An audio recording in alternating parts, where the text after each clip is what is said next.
Hey guys, I'm Tim Cash, and welcome to our maiden voyage of Breathe Love. We're just trying to offer some encouragement, some inspiration, and we hope that you're encouraged with some of the conversations that you find in this series.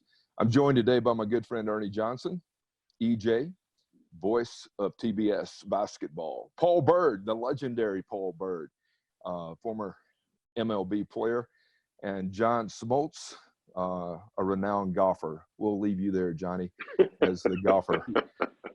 But hey, thank you guys for joining. And again, man, let's just breathe some love on some people today and hopefully encourage folks during this trying time. EJ, I'm going to throw it to you. Talk a little bit about how the four of us met and how we kind of bonded together. As I recall, Cashman, it was, well, for me, it was early 2000s, I guess. And you had gotten in touch with me and said that you had this Bible study that had some athletes and a few businessmen in it, and it was meeting once a week on a Thursday, and it was, you were using kind of the training you had doing baseball chapel and the relationships you've built there to kind of just meet with guys and step away from the game for an hour and a half and kind of see what it means to be a man of God in these times. And man, it was just a rich time. That's where I'd already met Smoltzy obviously through my work and Birdie as well. But that was a place where you walked into this barbecue restaurant and they reserved the back room for us, and nobody walked in as a Cy Young Award winner or as a major league pitcher, or Jeff Foxworthy's in there. Nobody came in as the, like, oh, here comes this millionaire comedian, and here comes the TV guy. No, it was you dropped all those identities when you walked in, and that was what was really special about the place. And then we would just dive into the Word, and then we'd share what's going on in our lives. And I think it was a wonderful way to have guys kind of help you through things, so you weren't feeling like you were going through this life solo. And I think we used to have different names for that. We called it the Acts 29 room, from time to time, because the Book of Acts actually has 28 books. So we were kind of right in the 29th, so, right.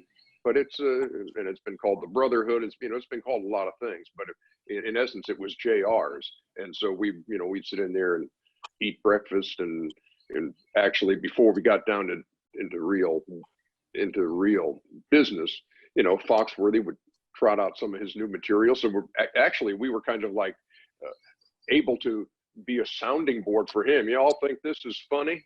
And he'd throw some of his stuff out there. So that was kind of like a fringe benefit of the thing.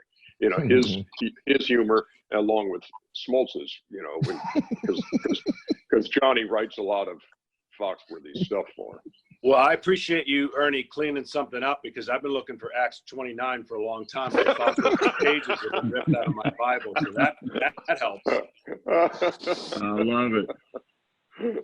It's great to see you guys. I want to say this. It's rare that I'm on a panel where I have the best looking forehead in the group. Oh, for sure. Man, I'm telling you, y'all are making me feel good. You're bringing me up during this time of coronavirus. Thank you. Yeah, you got some good moss going there, as Dennis Eckersley would call it. You definitely got the only head of hair in here. Hanging in there, man. Hanging in there. Good to see you guys. It's good to see you. Give us an update, Birdie. What's happening with you? Then Johnny, EJ, let's talk about it. What's happening in your world right now? So my wife and I, we live on a farm. We have 4 horses. We have 30 chickens, a dog. So I don't feel trapped. I don't feel cheated or anything like that. But it doesn't mean that it's easy. We see other people hurting. And on some level, we are fearful, and, that's okay. I don't think we're, called to Buddhism, or we're not supposed to want or hurt or have any emotions. We as Christians are emotional, and it's okay to be afraid. But I think this is where we rely on the Scripture. We rely on what we know, and that turns into courage because our hope's in Him. So we are enjoying being on the farm. We love our animals. my wife runs an equine therapy ministry right next to us. And, you know, a lot of people are hurting right now. So we are thinking of how we can best serve others in this time. That's good.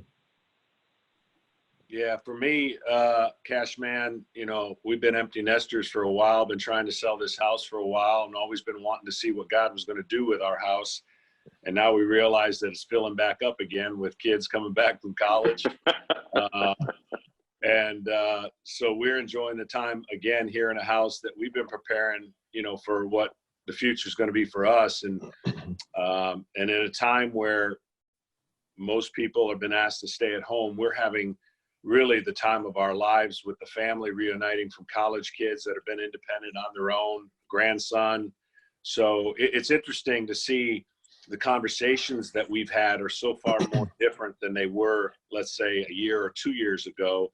And I've just I've watched my wife be a rock. I mean, she has been 2 hours minimum every day, every morning in the Word with worship. We're leaning in more than we ever have on the conversation of, yeah, there's fear out there, there's unknown, but we trust that God is going to take us through this, that our faith is sustaining us. And, you know, I've got nails for the first time in my life. So that's a product of wash your hands and keep your fingers out of your mouth, because I never used to have nails.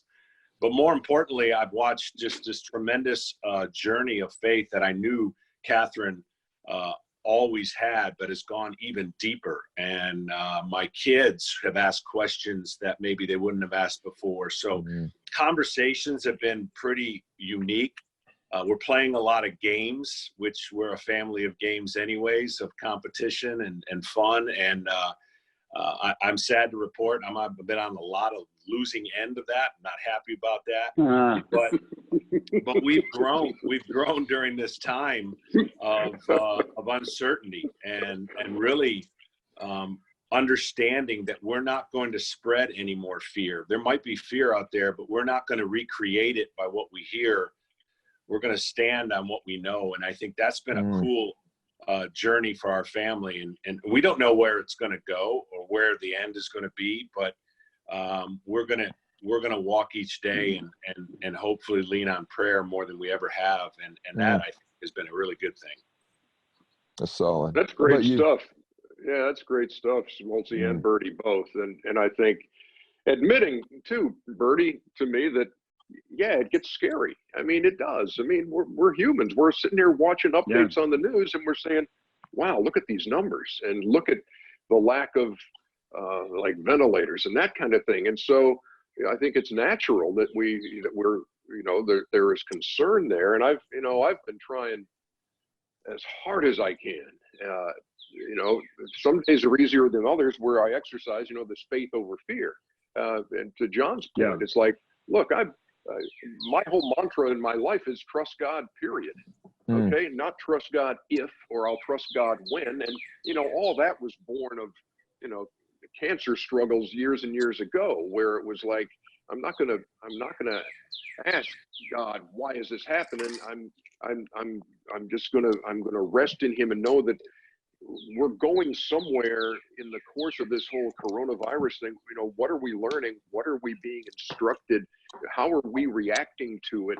And which will, in time, will be a benefit to us well down the road. That maybe there are things that we're doing on a daily basis here that are bringing our families closer, or is causing us to look out for one another more than we have. And can we sustain that once this is all done? Because I think the biggest thing that I've had to do is not think about wake up in the morning and say, oh man, I don't have anything to do, or oh man, I've been inconvenienced, or you got to wake up in the morning and say, what can I do to make somebody else's life better today?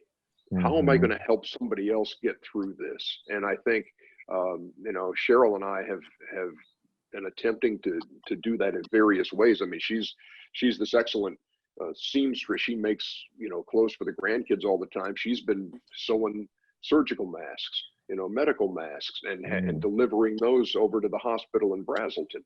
I've been trying to use the network of friends I've got to teach journalism school students around the country every hour, every day for an hour, just because their lives have been disrupted. And there are times, I think, when you just look, it can be the smallest thing. It can be a smile to somebody. It can be having a conversation with somebody from 10 feet away that makes their day better or lessens the load a little bit. So I think that's kind of where I've been resting, is trying to find a way that I can not think about me, but think about other people and how can our presence help them get through this great unknown. That's good. Yeah, and that's kind of the mindset behind Breathing Love, right? I mean, who's out there in proximity that we know through text, through phone call, maybe through another Zoom conversation, whatever it is. It's like, man, there's people hurting right now.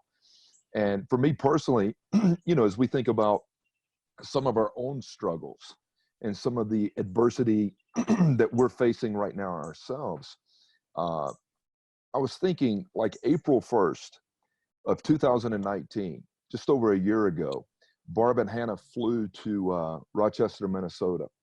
And on April 3rd of 2019, Hannah was diagnosed with cystic fibrosis. And so with all of this kind of lung disorder and stuff that she was battling, praise God, I mean, she's gained over 50 pounds. She was under 100 pounds and she was so sick.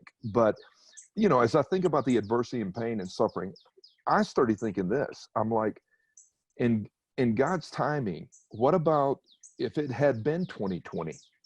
What would we do if she would have gotten so sick in 2020?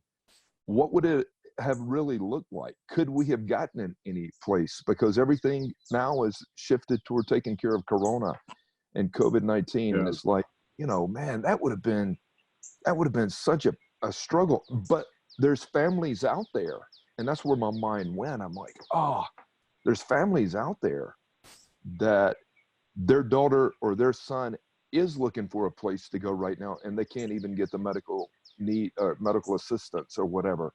I'm like, man, that breaks my heart. And, doing what I do in shepherding and pastoring, there's been these people, even in our area, that have died. I'm like, you can't have a funeral. You can't have a memorial. My one friend was telling me that his neighbor, this lady's 47 years old and with brain cancer, and she passed away yesterday, but her husband has not been able to go to the hospital for over 10 days to see her. So there she is, passing away with no family. And man, I just think about the struggles that we're facing. And EJ, as you talked about, being mindful of our neighbor, and I'm like, John, if we don't press into prayer and if we don't press in deeper to the word, man, what else do we have? Paul, I mean, it's a tough time. Yeah, I would say this. I don't want to give out too much family information because a lot of things are confidential, but my wife's family is from New Orleans, and because of Mardi Gras, there's a big uptick in numbers down there with COVID-19. So we've actually lost a family member. We have one just come off a ventilator. And it's really hard because we feel helpless. Normally we would drive down there. We would be holding people's hands. We'd be praying with people. And, unfortunately, someone had to die alone, and someone is fighting the battle alone. And that hurts everybody. And so this is a strange, strange time. If you would have told me 2 months ago the NBA is going to shut down, MLB is going to shut down, people are going to be quarantined. My son plays for the Cubs. He's back in the house. I have another son finishing his senior year at Samford in Birmingham. He's back in the house doing courses online.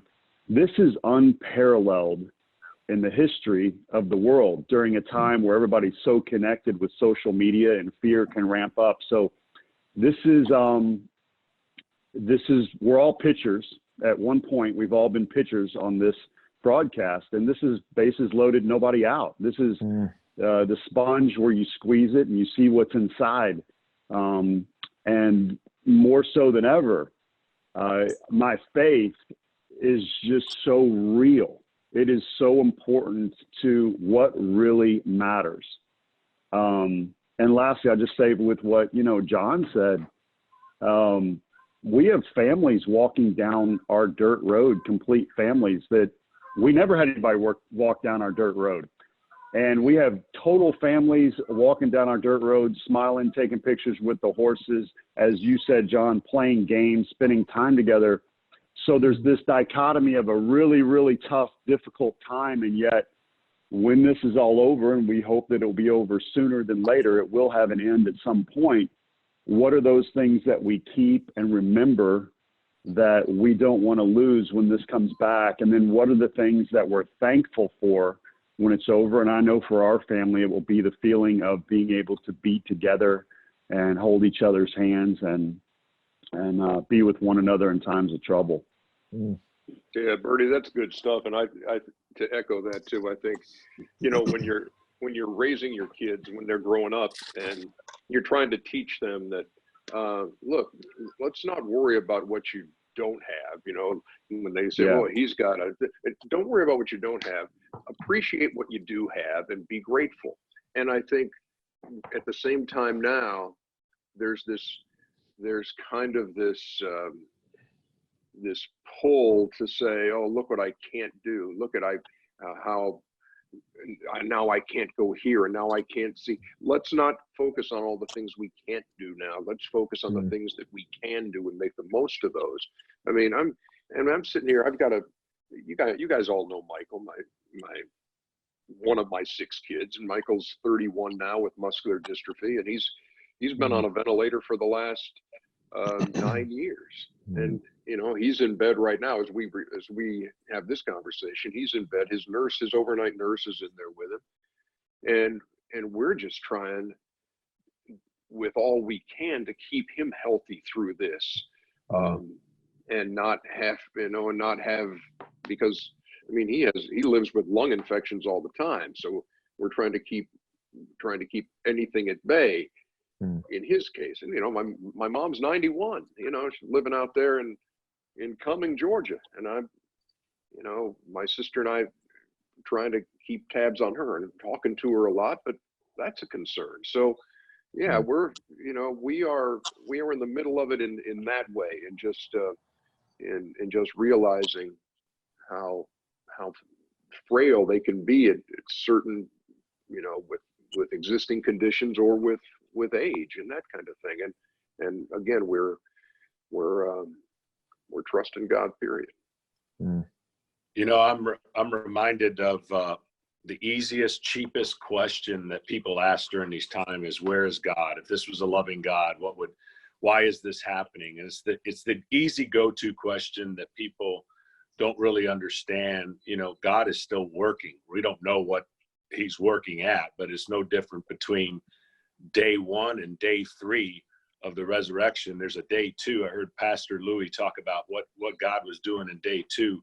But I'm kind of reminded of just this time frame of, there's a lot of games being replayed, things that you're looking to fill your time with. And I can honestly say that I've been locked in the last couple of days watching 1991 and 92 with the Braves and watching myself pitch in some of those games. And what struck me more than anything the other day was not how much more hair I had, was the fact that where I was in my journey. At that time, I was pitching the most important games in my sport, right? And my life was built around trying to be and deliver under the moment of when your team needed you, or game 7s. And I was not a Christian at 24 and 25. I was searching. I thought I was a good person. And I think about what God was working then that I didn't know about, and getting to meet Tim and Ernie and Paul and all my teammates who cared after my heart, led me to the point I am today. I'm so thankful that my faith, even in this time of uncertainty, has become a bigger rock. It's become my foundation, when then it was about throwing a nasty slider on a 3-2 pitch and pumping my fist if we win, the game. And so I found myself watching those games. My kids weren't born. I kind of made them indirectly look at the game. But then it's sped towards, wow, that journey of baseball led me to where I am today. And obviously my family is a byproduct of that. And so God was working in ways that I didn't even know then were going to turn and prepare me for maybe even a Zoom call like today, where, you know, we get caught up in knowledge. Knowledge is great. And you guys know me better than anything. It's like, I shared this a bunch of times that John, you know, 5:15 used to be my favorite verse, but it really wasn't 5:15. It was 15:5. And Timmy used to tell me, you'd rather be 15-5 than 5-15. I never forgot it since. But it's stuff like that we're all faced with, the unknown and what we do with it. And I really believe in this time, people are either going to get super lazier or super anal in what they decide to do, because all they have is pouring into something other than God. So they're going to have their own strength. And we all know we run out of our own strength. You can only do so many backyard projects, which I vow I'm not going to start anymore because it's driving me crazy trying to finish them. But my point is, it's like, in this time of uncertainty, we can breed hope, and we can share a light of hope on our faith and answer that question indirectly. Well, if God was a loving God, why would this be going on? Because he is working, and he is doing something on the other end that we will, one way or another, validate that faith, that journey that has been growing in my life. Hey, and to John's credit, his birthday is May 15th. So he thought that God had teed him up with his favorite verse being 5:15. You're right. I was like, you had to flip it and help him out there, EJ, but he came around. And but you're right. I mean, God is at work, both to will and to act according to his good pleasure. And you're right. You will hear people say, where is God? And I think for all of us, when, you know, back in our day of when we were really struggling to surrender, it was like when adversity or the unknowns would hit us, it was like, why, Lord? But I think, as EJ said, trust God, period. I think our attitude shifted to, Lord, what now? And we still struggle. All of us do. But I think we've moved from why, Lord, or where is God, to, Lord, all right, what now? And so that being said, what are some of those kind of disciplines or rhythms that are so essential for you right now in your life to kind of keep you sane? You talked about Catherine pressing into the word for a couple of hours in worship or whatever. But Birdie, start it off, man. What are some of those daily disciplines and rhythms that you're trying to really keep alive to keep you sane, brother? Yeah, well, I appreciate that.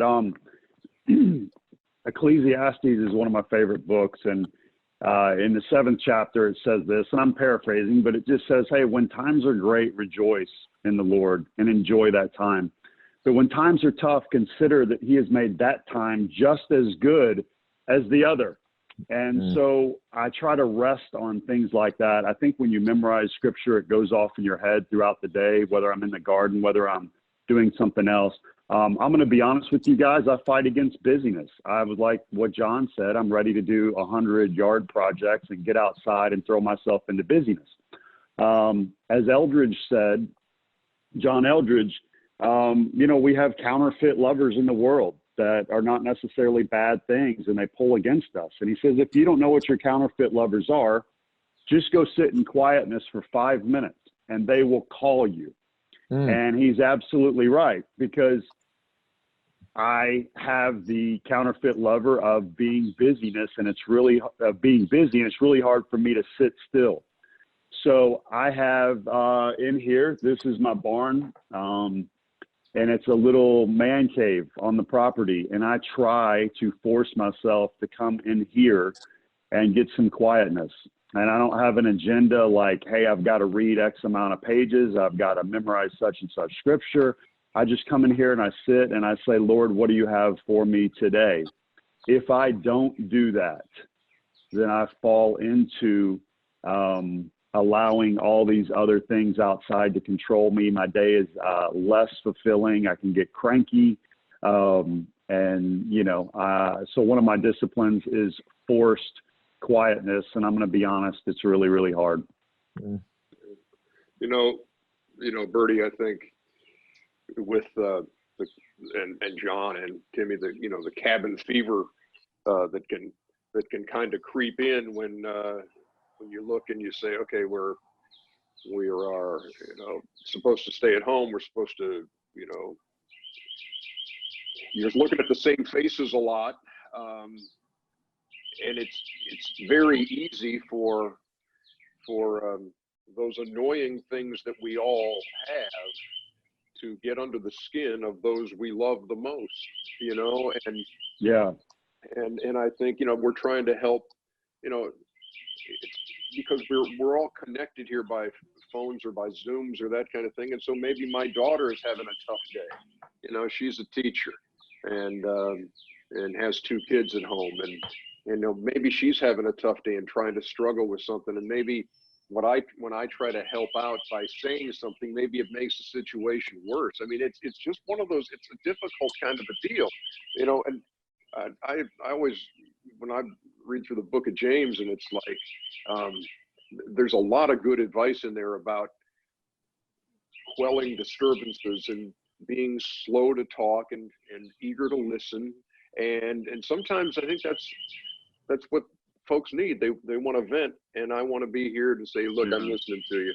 I'm not going to try to change the way you're thinking. I'm not going to try to make it all better, because we're all processing this in a different way. But I think being a good listener at this point and being a shoulder for somebody is one of those things that I've been trying to do. And you know what? God winks at you every now and then in the middle of something like this. Because Cheryl came to me the other day in the middle of the day and just said, and she named this guy who runs this restaurant over here, right? I said, yeah, we play golf together. And she said, I wish we could help him out some way, and maybe he could help out the hospital. Maybe and I said, that sounds like a great idea. She said, can you give him a call? And so I called him, and he picked up, and I said, is this a good time? He said, yeah, I just walked out of a meeting with 2 other restaurants on how we can provide food to the hospital. And we're going to be looking for people who can help us in that regard. And I said, well, my wife just said I should call you and ask how we can help, maybe connect you with a hospital. And that's what you're already doing. And then God kind of winks and says, that's what I'm talking about. Look out for other folks. Nice sound effects you got over there too, Cash Man. You've got some birds, and you got some birds in that backyard there, Cash Man. That's beautiful. I love it. That's what Jesus said, legit, man, right? Yeah. He said, consider the birds, man. Yeah. Consider the birds. Do they want? No. I love listening to them, man. It just provides like therapy for me. No, I agree. What do you got, Johnny? Well, but kind of like what I said earlier, when this first started, sat down my girls at the table and really had a conversation with our whole family just to prepare. At that time, I don't think anybody anticipated. We knew it'd be bad. We just didn't know the outcome. And we kind of it wasn't a fleshly pack, but we made we said, nothing's going to split up this family, because we're going to be together a lot. We're going to get maybe irritated and I said, we're not going to blame anybody if somehow, some way we come down with this and we start going down the blame game. Well, if you wouldn't have went here, if you didn't come from New York, Dad, we really just wrestled with the faith component of how we were going to approach this from the beginning. And I think you could feel guilty at times when people say, hey, how you doing? And I'm like, I'm doing great. I really feel like that with what our family has embarked on, that, like Birdie said, I've got this little Bible app that has reminders every morning to read. There's a bunch of different devotionals that you can go down. But I asked my daughters yesterday, I said, listen, now that there's some time on our hands, because I'm probably the guy that travels the most of any. I mean, I know EJ and we've all traveled, but my schedule the last 3 years has been 250, 260 on the road, 260 days. So I'm kind of enjoying just this, even though it's unknown for my job, is that, I get to hang at the house. But But what I asked my daughter to help me with when we literally get bored is I'm not good with technology. This is the third ever Zoom I've ever done in my life. So I want to get better with technology, not just because of that sake, but because there are so many vehicles of technology that you can hear sermons. You don't necessarily, if you don't like to read as much as I do, listen to the word, lean in. Like I said, my wife Catherine's doing just with an iPad and just, watching previous sermons. I think back, we went to the Passion City, in January at the Dome. And I think back, 80,000 college students at that place. And we were there. And then shortly after, who would have known? God knew, but who would have known that life would come to a standstill? But there were so many people worshiping God of our generation that needs it in that world, that was going to go back to their colleges and have an impact, that I feel like this is a great time for our family to do that. Now, I'm not perfect and not even close to where my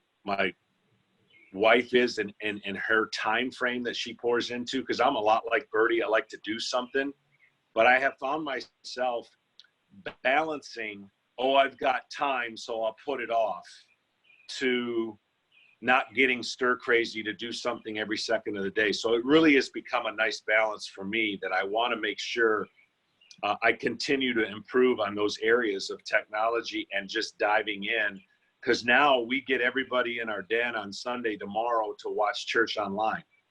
And it's just a unique opportunity in our life to take advantage of things that I'm just not aware of. I'm like, yeah, we landed on the moon. You can do this on your phone. And so I'm trying to use this time to really deepen, my awareness of a lot of things that I've taken for granted, because I'm always busy. I'm always on a plane. I'm always, doing something for baseball. And so my balance is I don't want to just stand still and do nothing, because the known reality is for the next 15 days, there isn't much that I'm not going to return to work in 15 days. So each day is an opportunity for our family to do something pretty unique and not be stuck in the blame game and like, if, woulda, coulda, shoulda. And that's been a unique challenge for me, because of technology. I am about as bad as it gets. I'm pretty illiterate, and intentionally, I don't have any social media. I don't have any outlets that let anybody know what I'm doing. And I am totally cool with that. But I'm also cool with anybody who wants to go the other way with that, because there's so many outreaches and tentacles that has for good. I just know what would happen to me if I had it, and my kids are thankful that I don't have it. Guys, I got to tell you this. There's a little bit of that fight or flight. Everybody gets scared about certain things. I love my wife. We've been married a long time. But she's a germaphobe, and we each have our, certain things. So this is not a good time for her. So she'll get cranky at times, and she yelled at me the other day for not making the right amount of hot dogs, for my boys, something she would never do. Not answering my phone right away. I called her back in 7 minutes. So last night, she does not like the smell of the shower ceiling. She says it's getting moldy. It's not in our bedroom. I'm like, hey, I'll get it tomorrow with the ladder. She's like, no, I'll just get it myself, which, as you guys know, is code for be a man, step up and do it. So I have this sponge. I'm standing on a stool with degreaser all over the sponge.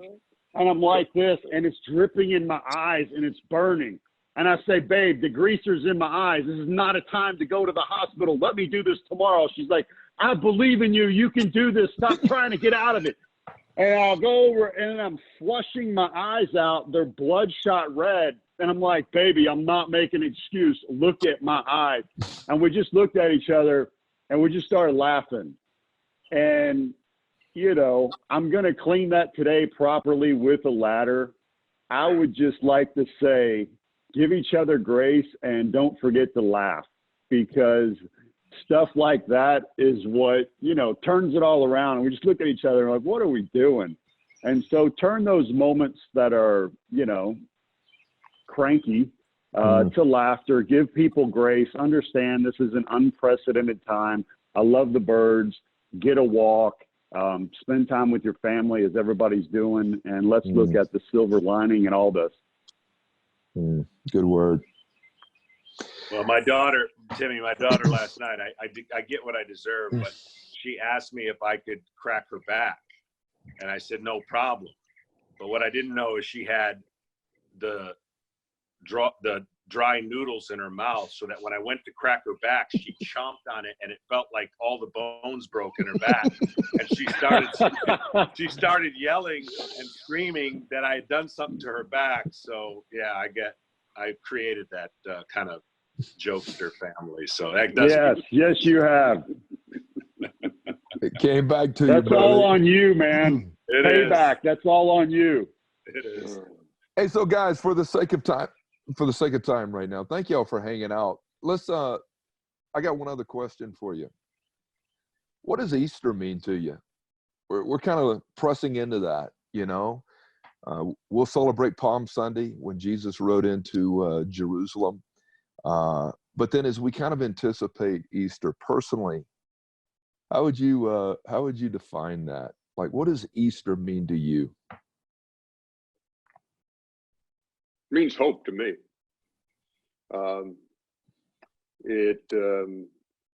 Because it's the foundation. Okay, it's the foundation of my faith. Okay, it's that day. It's that day that death was defeated. It's that day that when the hopelessness was replaced by ultimate hope. And so that's what it means to me. And it means that that there is hope in all circumstances. That because of what happened with the empty tomb, it creates hope in any situation. Because there was no situation more hopeless than that one. And so when Jesus overcame that, it means that when we go through a health situation, when we go through this pandemic, which nobody was prepared, you know, there's no guide for how to deal with this. We're kind of flying by the seat of our pants right now, saying, okay, what do we do now? What do we do now? But the guide was written ages ago, and it is the word, and it is the day of the resurrection where hope flourished. And so, yeah, we're in a tough time right now. We're in the unknown, but we have this hope, and we know that this will pass. And so we rest on that hope, and we rest on trust. But for me, Easter has always been hope. I love it. What you got, Birdie? I'm on social media a little bit. I'm trying to learn. But I came across something the other day where this guy lost his son, who was 16 years old, and he's sitting on the couch, and a box comes in the mail. I don't know if you guys saw this, but his son was an organ donor, and so another guy got his heart, and so he got this teddy bear gift in the mail that had a recording of his son who had passed away's heart, who was living and beating in another person. And he played that, and they recorded him, and he did not know what it was. And when he heard it and found out what it was, he just wept. And it messed me up too. I have two boys. I know how much I love them, and to lose either one of them would be devastating.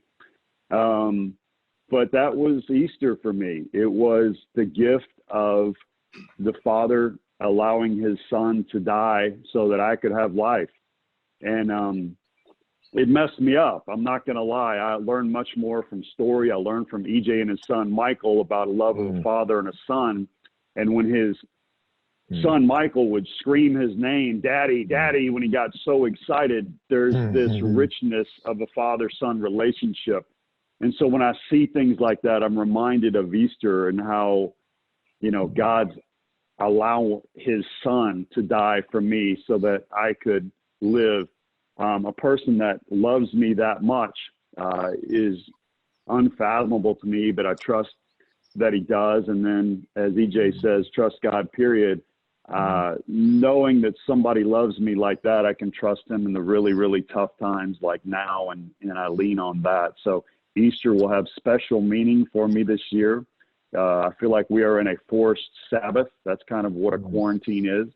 And I'm just, I will enjoy this Easter as much or more than any I've ever had before. Yeah, for me, Cash, man, you know a lot about my backstory and what I used to believe, and how works was such a big part of my life. And you know, Easter is the validation. It's everything. When that tomb was empty, it is the foundation of what we believe and the hope that we have. But God knows everybody's pain. I mean, God is compassionate. He's every adjective, verb, everything you want it to be. And I think for the longest time, I can remember with Birdie and just the Passion of Christ and seeing that movie. And I'm a vivid word picture type guy. I learn more by that than anything else. And, you know, acronyms and dumb things like that make my brain tick, that it really comes to life. When I saw that movie, however close that was depicted, let's just say it was 80% close to the reality, I remember saying, there is nobody in the world that could ever sin again after they watched that movie. That was my thought. That was my fleshly way of thinking. I'll never sin again. And I can imagine God going, really? Not only did I not sin again, it was a flawed philosophy to think that I'm in control of what I think I can do. And it was a total dependence on Christ and that cross and that death and that rising from the tomb that validates that he had covered my sins, that even as weak as I am in my worst days, that I cannot keep myself from being who God wants me to be. He's invited that into my life, and that I can walk daily with him. And that tomb is a validation of being on that cross. Because when I saw that visible beating, when I saw the story depicted in my mind, it became so real that I went, how can I even want to do this anymore? And yet we're all, you know, God was tempted and never failed. We're going to fail. So the total dependence upon him has made me realize that my works are insignificant, and I should really depend on the hope that he's given me. And that's what Easter, and everybody has said it so perfectly. But for me, I was so embarrassed to think that I was going to go on a journey of no more sin, fleshly, to think that movie moved me in a way that really showed what the actual tomb and his resurrection meant in my life. It came alive, rather than still trying to leave it up to me to think that I could navigate this life.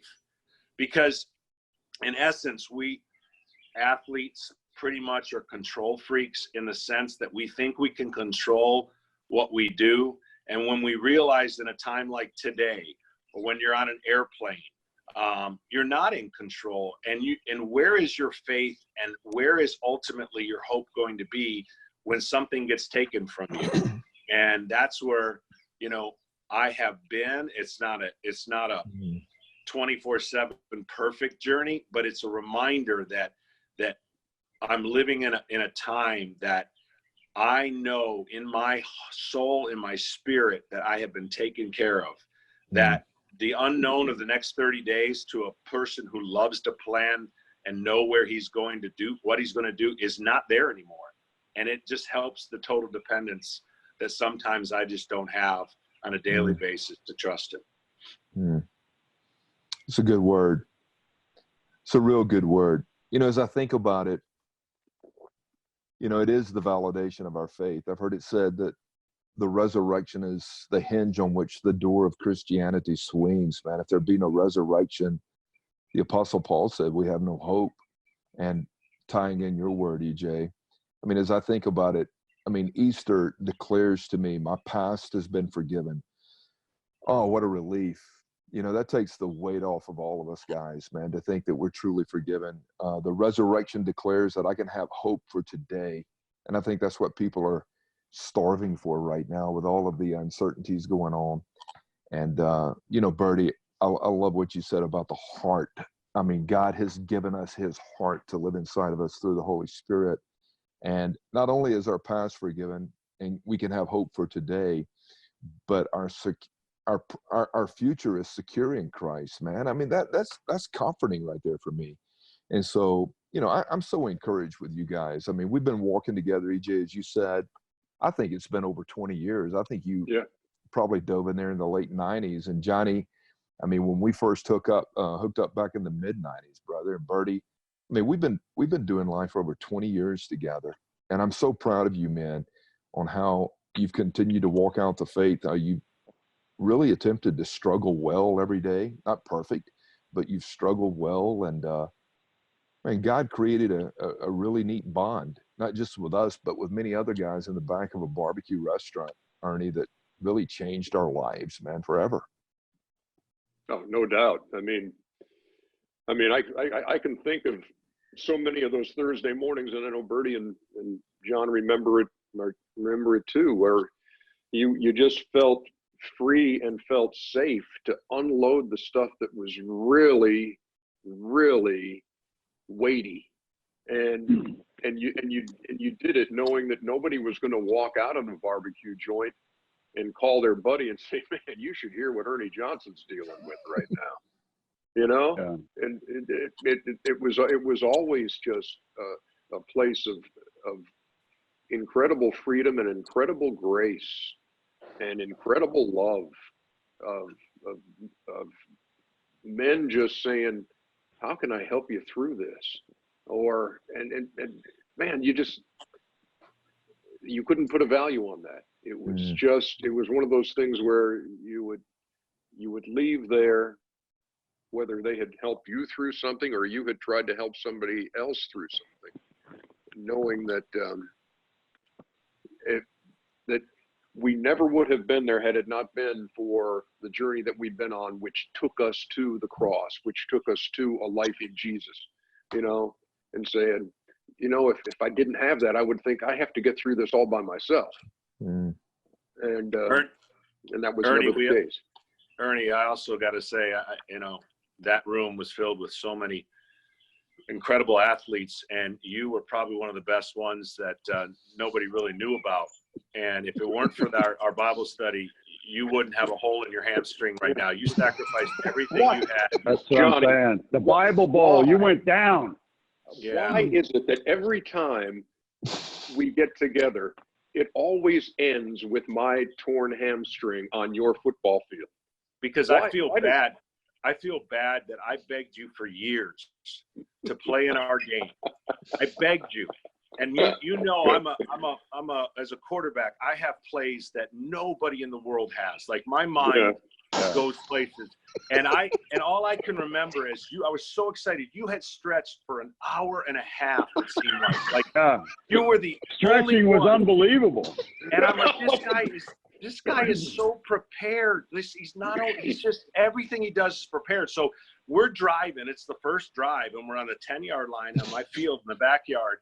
And I called a play, and here I see you go. Now I have a fake injury play that you can only use once. You know, you go down, you fall like you hurt yourself, and the defender leaves you alone, and then I chuck the ball to you on the ground.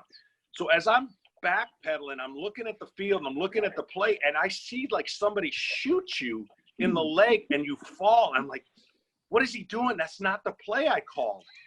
And so we ran the play, and 3 times you tried to get up, and 3 times you fell back. Yeah.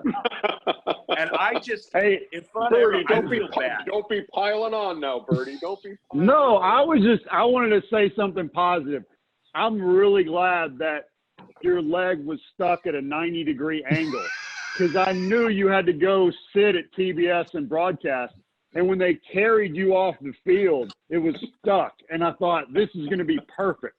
So it worked out well for you. You were able to work that night.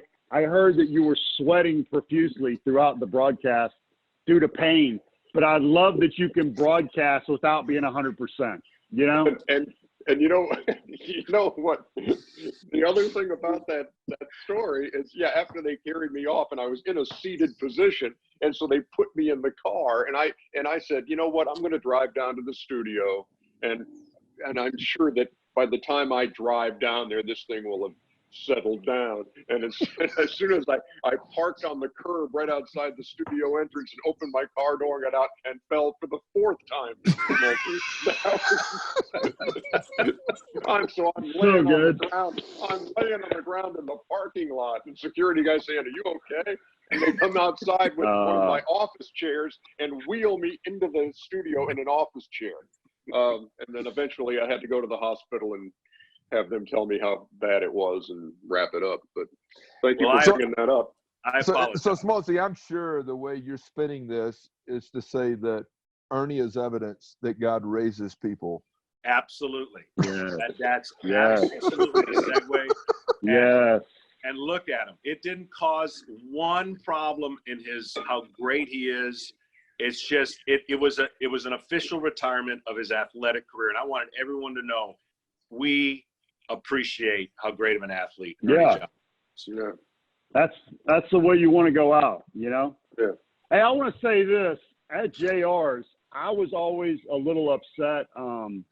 My confidence was hurt. It was bruised because nobody would ever let me read. And when it came down to reading scripture, it was always EJ. And I said, why always EJ? I can read too. I'm not just an athlete that only knows how to throw a ball. And they said, well, the reason it's EJ is because he has an Emmy Award. And that really hurt me. You know? Jeez. Oh. So now we were able to go back. You know what I'm saying? It's not that important to me. I'm not into self-promotion. It's a little spot right there. But Birdie, I want to go back. I want to go back to JR's and somebody let me read. I now have the credential to read, and not happening for me. But Birdie, what we didn't want to throw anybody under the bus. And so one year in December, we were going through the Christmas story. Oh, and we allowed John to read. And John quoted Rod Stewart. I don't know how he did it, but he said, Maggie arrived from the east. And as soon as he said Maggie, we had to remove. We had to remove it. It is like, EJ, you're going to become our designated reader to protect, man, the purity of the word. Smoltzy, man, had Maggie arriving, brother. And when he said that, it was over. That's true. That's true, Bernie. That's so good. That's so good. Hey, and, now Smoltzy's broadcasting the World Series. EJ, I learned so much from both of you guys. Smoltzy, thanks for your help. When I was getting started, EJ, you still do have the best voice, so I understand why everybody wanted you to read. For whatever reason, Scripture sounds so good when you read it. So I think you need to come out with your own Bible on cassette or Bible on CD now or Bible on hard drive and read the Bible to everybody because it was pretty magical. I miss those days. Well, we'll see how long this quarantine lasts. You might be onto something there, Birdie. There you go. Ernie taught me how to just keep it simple, stupid, when I got a privilege of working with him. And don't use big words or try not to impress anybody. And so I learned a valuable lesson by trying to say that I tried to say the word precipitation. I don't even know several why. times. Why? Yeah. I said the precipitation, and all I finally got to was the rain had stopped, and Ernie told me that you really don't need to use big words. So I've just that's been my motto the rest of my life. Birdie, you may have missed that one, but he and EJ were working together, and John, he was trying to say precipitation and kept saying participation. Yeah. And when the umbrella started popping up, I remember EJ said, yeah, there's a lot of people participating in the participation. The first time I saw Smoltzy broadcast, there was just a picture, and you could only see ankles and feet like this. You could just see feet. And John says, you know what this is called? And everybody's waiting for it. And he says, footage. And I thought, the secret's out, first of all, on John's sense of humor. And I don't know if this is too simple, stupid for everybody or not, but it worked. So congratulations. Way to go. Thanks.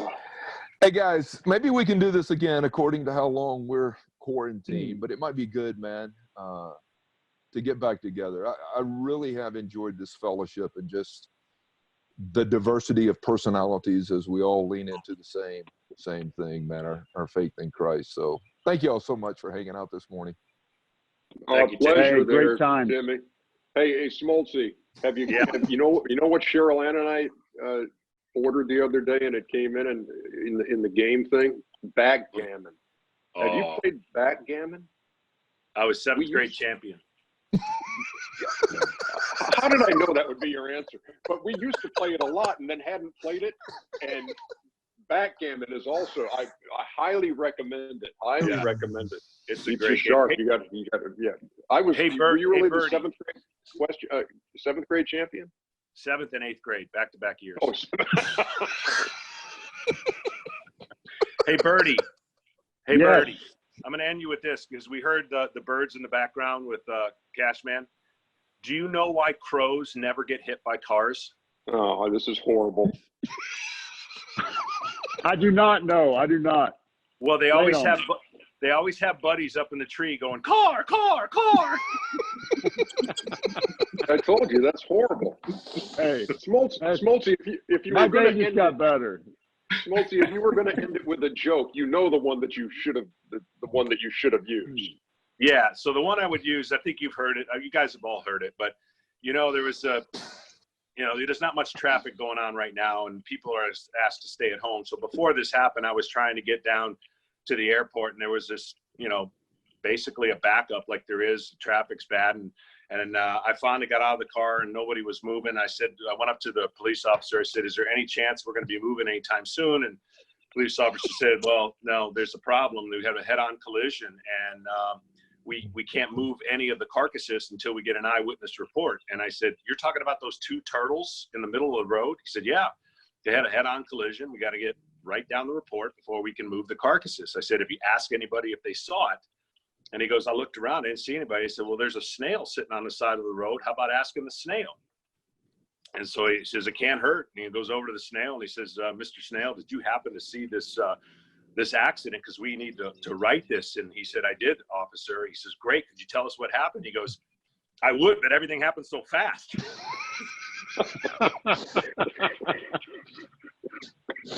EJ, that is your fault. That is your fault, EJ.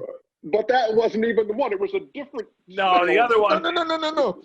The other snail turtle joke. Yeah, the snail. What did the snail say on the back of the turtle? What did the snail say on the back of the turtle? I don't know what he got. That's my favorite right there. Yeah, That's that's your favorite. That made my day. Maybe I should start a He podcast. actually said that on the air one night when he and I were working together. He used that on the air. The last game we did. Yeah. Yeah, Last regular season game. that was worth Hey, being Cash on Man. this broadcast just for that. Yeah. Cashman, thank you. Thank you. Appreciate you.